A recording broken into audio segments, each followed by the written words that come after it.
Hey guys, Justin here with JHart Modelworks. It is time for the final assembly on the Alpha Model's Ferrari Monza SP2. We are building this car as a buddy build with Mike from Mike's Miniature Motors. If you are not subscribed to Mike, check him out. His link will be in the description below. He's doing an amazing job on his build. It's an absolutely gorgeous green. He's got a little bit more work to go on it, but he is close to done as well. But for now, we're going to go ahead and finish assembly on the build here. Now, we are in the home stretch, but there is a lot left to go. So let's go ahead and get the camera flipped around and get to work.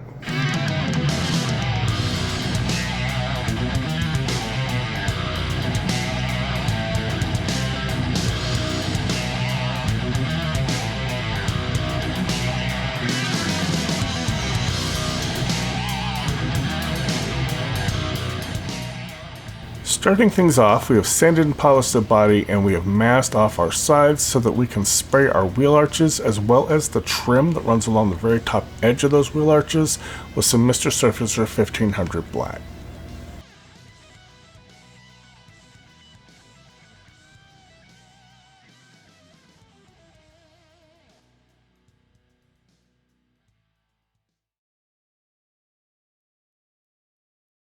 For the taillights, we have a center brake light and these two turn signal / rear taillights. These are all clear cast resin. You're going to need to cut these off the supports and you're going to need to sand them down, hopefully without breaking them. Now, they are curved and mine are also quite a bit warped, but on the plus side, the resin is pretty soft and flexible, so we should be able to flex them into place. Now, a lot of times when you see this kit built, you'll see the builder paints these red, and that's incorrect. These are an LED taillight with a clear translucent casing over them. The only time these lights would be red is if the lights are turned on or the brakes are on. These should be black, maybe a frosted white, but definitely not red.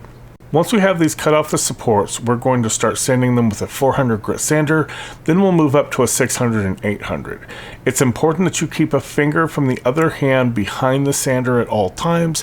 This way, the force of the sander is pressing against your finger and not against the delicate clear resin part. To set these in place, we're going to use some Bob Smith Super Gold Plus. Using our mechanical pencil, we're going to place a bit of the glue in the center recess, and then we're carefully going to insert the center brake light into one side and then tap it into place on the other. We're going to add a little bit of glue to the inside of both ends of this turn signal. We're going to slide it in thin end first into the recess, and once it's far enough back, we can then press the other side down into the recess right next to the center brake light. Then we just repeat that for the other side. Now there's a piece of photo etch for the fourth brake light. This sits just above the rear diffuser. We're going to glue this into place and then we want to glue the clear resin part over it. Now reference photos show that this one is sometimes red and sometimes it's clear. I went ahead and painted this one with Tamiya's clear red.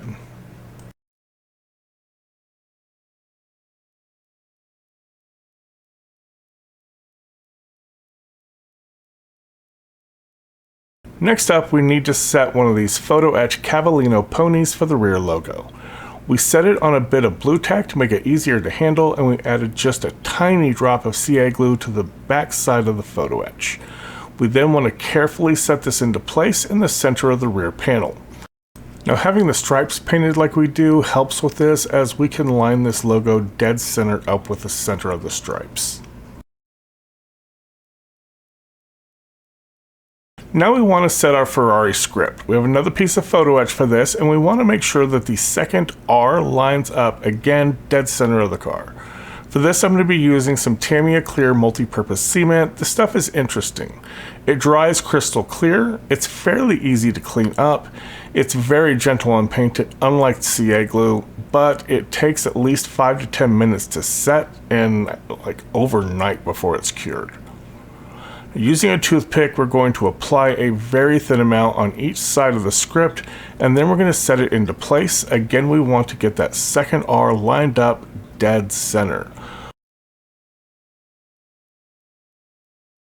Once we have it set in place, we can press it down, and then we can clean any excess, hopefully there's very little, with a damp cotton bud. Next, we have a couple of red reflectors that need to go in this rear diffuser in these small slots. Now, there should be a piece of photo etch that goes behind these, but I lost one of them, so what I did was I painted them clear red with Tamiya's clear red, and then I painted the backs in silver. We're going to be gluing these in place with some of this deluxe materials, looks like glass. We want to carefully set these in place, but we don't want to push them all the way in or they'll completely disappear. Once we have them set where we want them, we're going to take our clear on a brush and we're going to brush it over the clear resin lens. We want to make sure that the clear goes down in around all the edges. And on a side note, this also will give us a very gloss finish to these reflectors. Being a water-based acrylic, it is also extremely easy to clean up. You just take a wet cotton bud and wipe it away. And we're repeating that process here on the other side.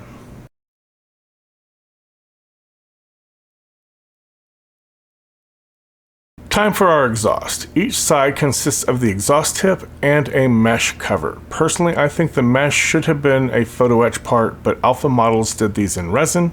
So what we want to do first is set the mesh in place over the exhaust tips. Then we'll add some CA glue to the top edge of the mesh part and to the contact point for the exhaust. We can then set the parts into place, making sure the exhaust tab sits in the recess on the diffuser, and then make sure that the mesh sits in the correct place before it all dries. All that's left now is to glue the rear diffuser to the body.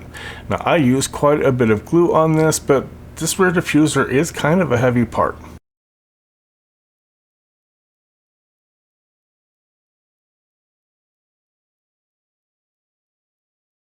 With the rear finished, we can move on to the front of the car.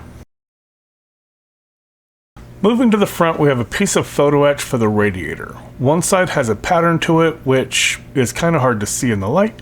The other side is flat. We're going to apply some CA glue into the deep recess in the front, and then we'll carefully set the photo etch in place with the flat side facing in.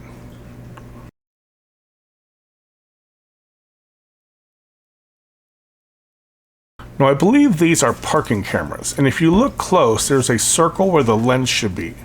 On two of these, they're on the sides, and on the other one, it is dead center. You want to make sure you put these on the correct side. The lenses sit to the outside of the car. And I lost one of these, so using my calipers, I took a ton of measurements and I 3D modeled replacements. I lost one of those too, which is why I print spares. So we're going to install these instead of the original parts. Now, if you happen to lose yours, I have made the files available on Colts 3D. I think I put the file up for like $1.60 or something like that. It's pretty cheap. Now, before we install these, I'm going to take a little bit of Bondic and I'm going to place it inside the circles to form lenses.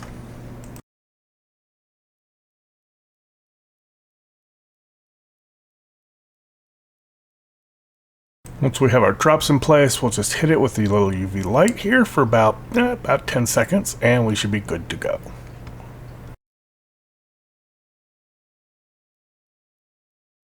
Once the lenses are cured, we want to install the cameras by placing a little bit of CA glue into the 3 mounting holes at the top of the grill area, and then setting the cameras into place. My advice is do not use a fast curing CA glue for this, and have your grill pre-bent to the curve of the opening. The reason is, once you get all 3 cameras in, you want to dry fit the grill in place and make sure the cameras fit through the grill openings, as they should protrude past the grill just a little bit. As mentioned before, I have pre-bent the grill photo etch to get it to the curve I needed to fit the front of the car. To do this, I just took a large bottle and I rolled it over the photo etch until it bent up into shape.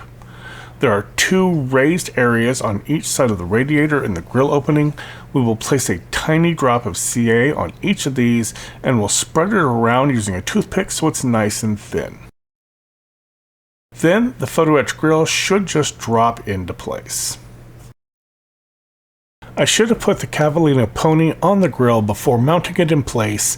Now we will need to be very gentle with it, as there is nothing behind the grill for support. I picked this thing up at Hobby Lobby in the jewelry section. I think it was like $5.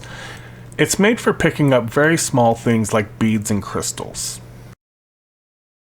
We'll place a tiny drop of our CA glue on the horse-shaped spot in the center of the grill, and then we will place our photo etch into place, making sure to line up the photo etch with the matching horse shape on the grill.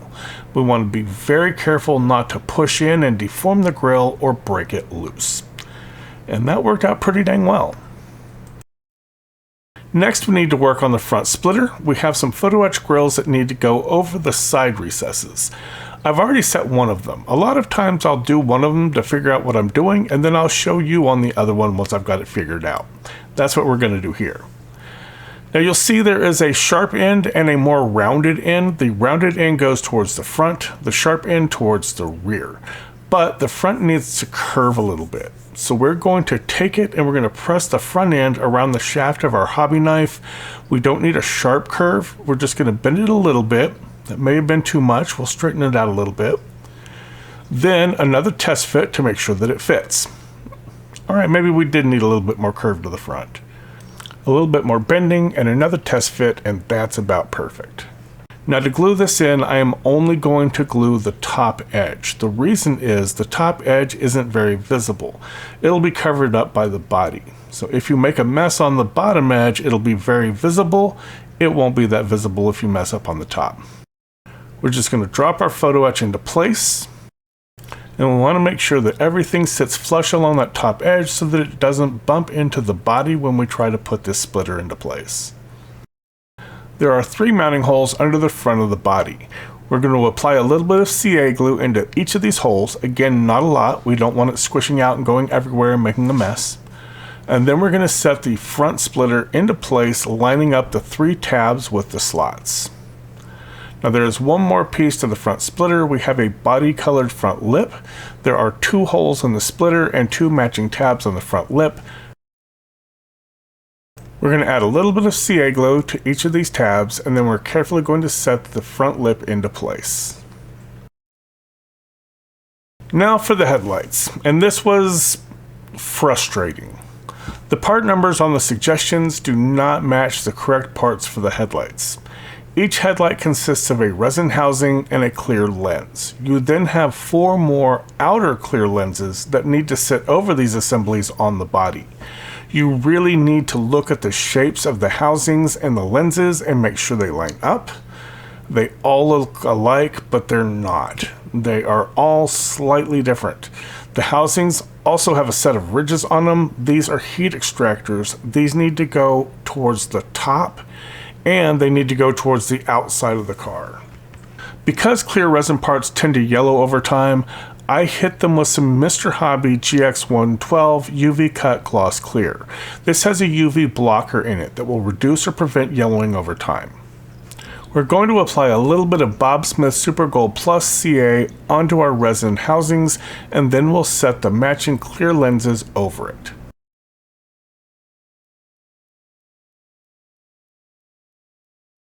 I don't know if you can see this or not, but you may be able to make out the ridges on the top of the housing.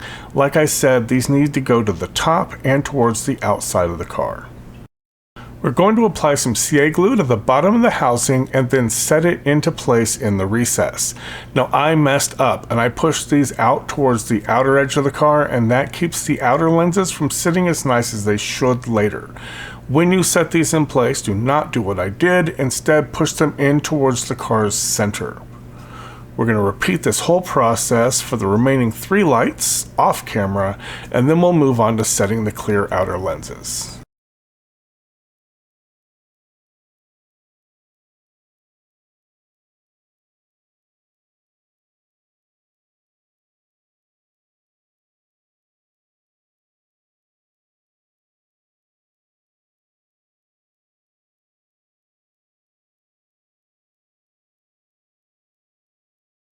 Due to a little battery issue with my phone, we lost a huge chunk of footage, so you missed these 2 long lights in the center going in. I believe these are the daytime running lights, and there are 2 photo etch pieces that set into these fixtures, and then there's another set of clear lenses that set in place over the photo etch. Again, you want to watch the shapes of your parts to make sure you get them in the right place. And that is a wrap for the front end. It's not fantastic, especially those headlights, but it is the best I can do with what I had to work with. Moving on to the sides, there are a couple of recesses for seating the side skirts. We're going to apply some CA glue in here as well as to the long flat underside of the body. We can then set the side skirts into place. Now, these are not a snug fit, so when you set these in place, you want to make sure the outer edge of the side skirt lines up with the outer edge of the body so it looks nice and clean.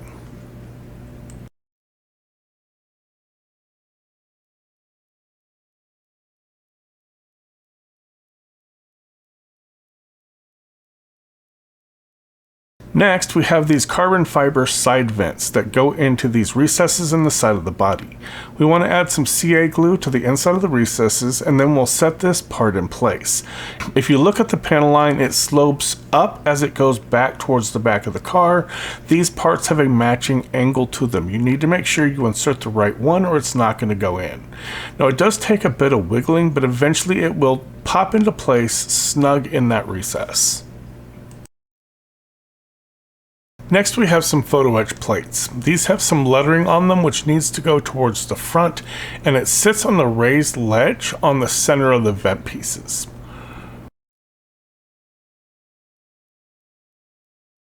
Once those are in place, there are some clear resin lenses that glue in on top of the photo etch plates. Now, I lost one of them, so instead I'm going to build a replacement using some Bondic. It's thick enough that it will build up and it'll fill the space without running off and making a mess. Now, with as thick as we made it, I gave this a lot of extra cure time with the UV light. They usually say to use about 4 seconds. I typically give it about 10. This time I doubled that to about 20 seconds just to be sure it's fully cured up. For the other side, we did use the original resin piece, and honestly, you can't tell the difference.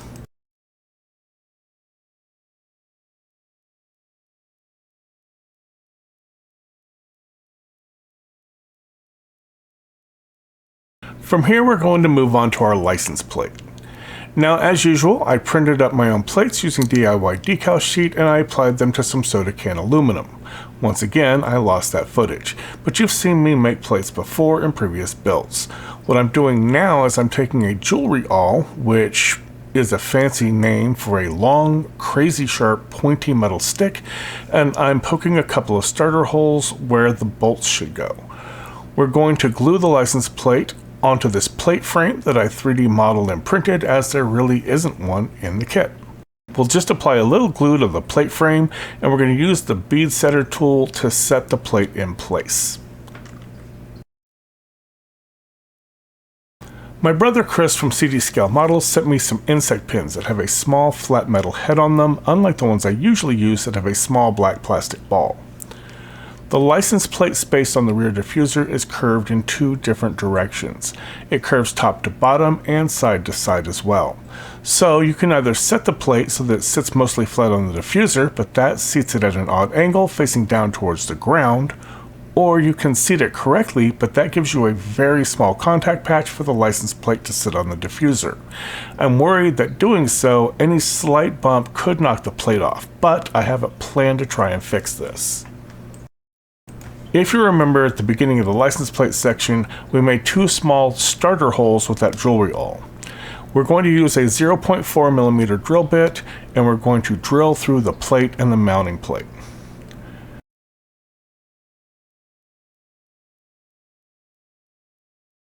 Next, we want to glue our plate into place on the diffuser.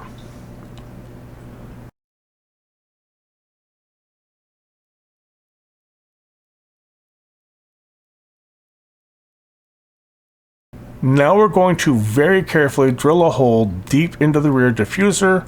We want to be careful not to catch the plate with the Dremel tool and rip it off.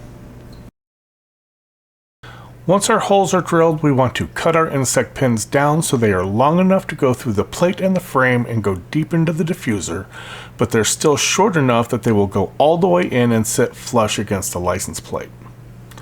We'll then add a little bit of CA glue to the pins and push them through the plate. This way, the metal pins will help lock the plate in place just like they were bolts, and they'll give it more stability, so it's less likely to get knocked off.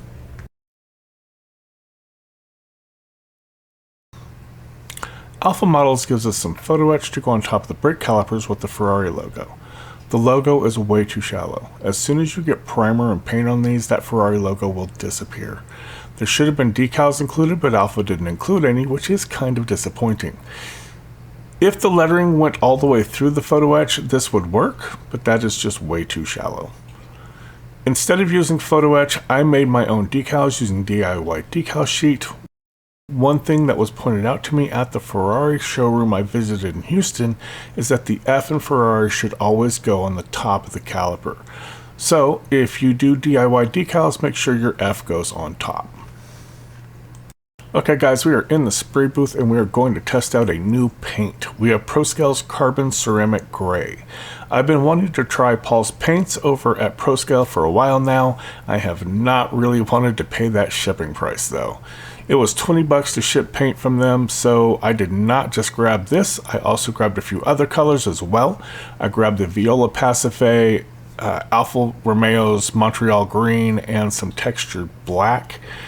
It did take about 3 weeks for the paint to get here in Texas, so keep that in mind. But for now, let's go ahead and check this out. There's supposed to be some form of particulate in this that gives it that carbon ceramic effect. Hopefully it's not little gray bits of plastic that will dissolve into the rest of the paint like that Zero Paints junk. We will see. But because that particulate is in there and likes to settle at the bottom, you want to make sure you get this paint mixed very well.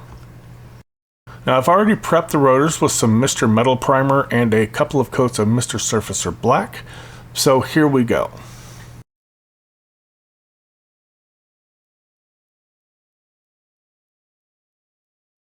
Okay, that is interesting. I can definitely say the particulate is not plastic. It is some form of a metallic bit. These look very close to what I saw at the Ferrari dealership. They aren't black with white flecks. This is a dark metallic gray with bright metallic flecks in it. When we zoom in, you can really see as it dries, it goes matte finish and the specks dull down and go flat. It's not all blingy like it looks like when it's wet. This really does look a lot like dark ceramic gray. Alright, I'm really happy with this. This is hands down far and above my experience with Zero Paint's carbon ceramic paint. Now, if you do feel that this is still too blingy after it dries, you could hit this with a flat clear coat and tone it down. I personally don't really think it needs it though. We have our rotors here. I still need to detail paint these. We will do that here in a second. We also have our freshly painted photo etch, which that looks fantastic.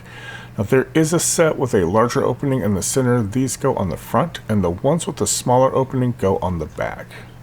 We want to place just a drop of CA glue here and there on the surface of the resin disc, and then we'll drop our photo etch into place.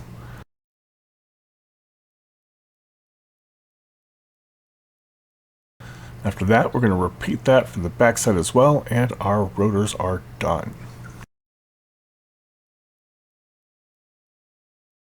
Next, we're going to take some Vallejo steel and a mechanical pencil. We're going to lay a dropout on some tape, and we want to carefully paint these small details around the rotor hat.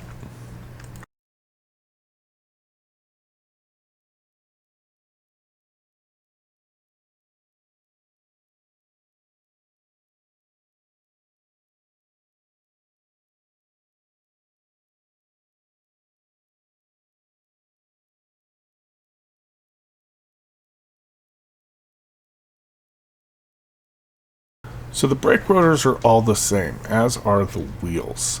It doesn't really matter which one goes on which corner. These mounting parts and the calipers, however, are keyed and need to go in exactly the right spot. On the inside of the mounting part, you'll see it's a trapezoidal shape. They are thinner at the top and the wider part goes to the bottom. This matches up with the opening on the chassis. Now on the opposite side of the part, there's this small recess, and that corresponds with this small tab on the back of the caliper. Your brake caliper should always be mounted towards the center of the car, so it'll go here for the front, and then it'll go over here on the rears. So you've got to pay attention to make sure you get the right mount point and the right caliper in each of the corners. We're going to add some glue to the sides of the mount point on the back, and then we're going to set it into place on the chassis.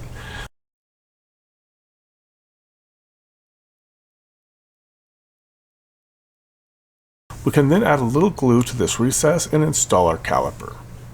With that done, we can then drop our rotor into place. If you want, you could glue these into place, but you really don't need to. When you glue the wheels in, they will hold the rotors in place just fine.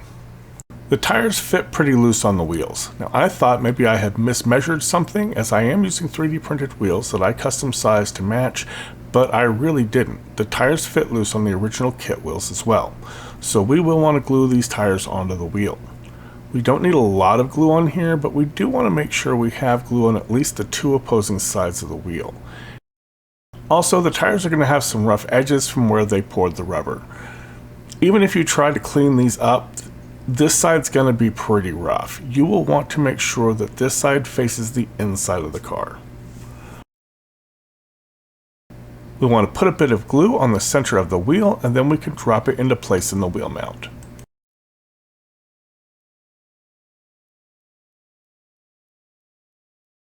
We'll repeat that process 3 more times, and she is on her feet. Now, Alpha Models provides some photo etch for the wheel centers, and honestly, I just don't feel like messing with them. I have some aftermarket 3D emblems. I forget where these came from. I got them online a long time ago. There should be some wheel centers in here that are 3-dimensional and will sit in these wheels. Now, I wasn't really careful with how I placed the wheels, so my valve stems actually point in all different directions. I'm going to set the center cap logos so that the bottom of the horse lines up with the valve stems. So my Ferrari logos probably won't be, actually they will not be right side up, but they will all match and line up with the valve stem. So here's the bottom of my horse, there's the valve stem. We are so close to finished. All we have left are the mirrors. Now for the mirrors, we have 2 pieces of photo etch for the side mirrors and another for the rear view, but the finish on this photo etch isn't great. Before we install these, we're going to take some Meguiar's polish and a rotary tool, and we're going to polish these to improve the shine and reflection. I used to have some Turtle Wax chrome polish somewhere, but I can't find it. That stuff is awesome for this. We're going to apply some polish to our most aggressive pad, and we're going to work the rotary tool over the photo etch. Since it's metal, we can really go to town on this, and we do not have to worry about damaging anything. We're going to repeat this process several times. I think I do like 7 or 8 rounds. Periodically, we're going to change up to a less aggressive pad. These foam pads from Amazon come in a coarse, a medium, and a fine grit. We're going to use all 3 of these to get the best possible finish we can. In my opinion, this is worth the extra effort. Once we're happy with the finish, we're going to spray these with a couple of coats of Mr. Hobby Gloss Clear. This will seal off the metal so it doesn't reoxidize later and dull back down. Next, we're going to cut the photo etch off of the fret, and we're going to use a diamond file to sand away the rough edges from where we cut it off. Next, we'll apply some CA glue to the face of the resin mirrors, and then we'll use our little grippy tool we picked up from Hobby Lobby to place the photo etch face onto the mirror. We're going to repeat this process for all 3 of the mirrors. This is that center rear view mirror. As you can see, that arm looks ridiculously fragile. We want to be really careful whenever we're handling this part.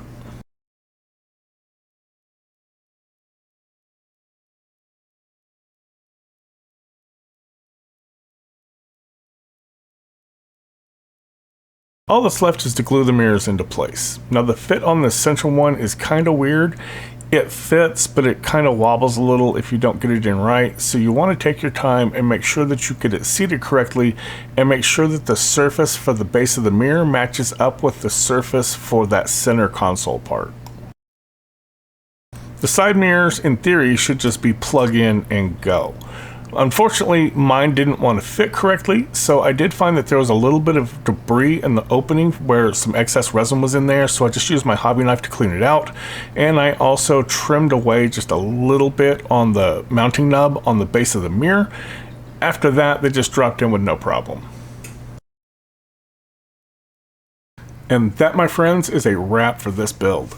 The last time I spoke to Mike, he was really close to finished as well. He just has a couple of parts left, so we should be seeing an update from him very soon.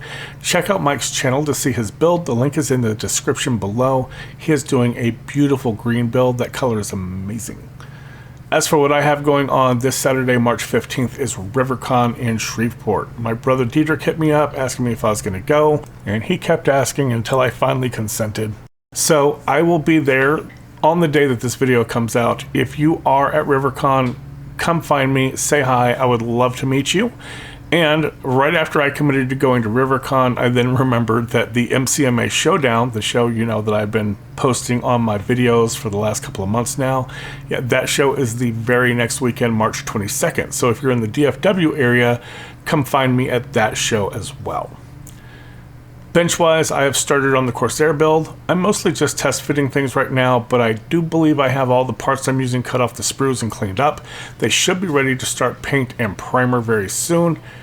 I am, however, waiting on some paints to come in from Splash Paints, especially some Insignia White. So hopefully in a couple of weeks, once I get done with these two shows, I can get an update out on that as well. Speaking of paint, I have my paint in for the buddy build with Kyle at RKD Speedworks, so hopefully, once I get some progress going on the plane, we can get some progress going on a Lamborghini too. Thanks for hanging out with me, guys. I always appreciate you watching the videos and building with me, and I will catch you guys on the next one.